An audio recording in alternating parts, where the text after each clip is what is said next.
पहिले पनि बाटोमा भेट्दाखेरि महानगरपालिकाले यस्तो गर्यो भन्ने कुरा चाहिँ सुन्न पर्यो। राजु पाण्डेले अगाडि नै महानगर प्रहरीलाई सचेत गराएर आफू त्यहाँबाट निक्लेका हुन् क्या।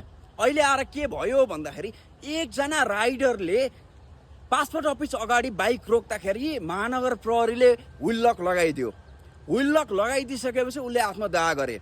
गल्ती कसको त भन्दाखेरि गल्ती यो सरकारको पनि हो, महानगरको पनि हो र राइड सेयरिङ कम्पनीको पनि हो क्या। किन थाहा छ?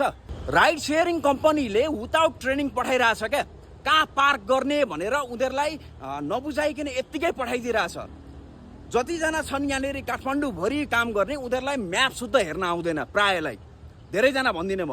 अनि अर्को महानगरको गल्ती के हो भन्दाखेरि महानगरले राइड सेयरिङ कम्पनीहरूसँग एउटा सम्झौता गरेर यहाँनिर पार्क गर्ने ठाउँ एरिया छुट्याइनु पर्ने हो। त्यो महानगरले गरेको छैन। तर अर्को गल्ती के हो भन्दाखेरि सरकारले शुद्ध यो कुरामा ध्यान दिएको छैन क्या। सरकारले ध्यान दिनु पर्यो। सरकारले ध्यान दिइसकेपछि महानगरले ध्यान दिन्छ। महानगरले ध्यान दिइसकेपछि मात्र राइड सेयरिङ कम्पनीहरूले ध्यान दिन्छ यहाँनिर। अनि गल्ती कसको भन्दाखेरि एकैचोटि बालेनको गल्ती होइन।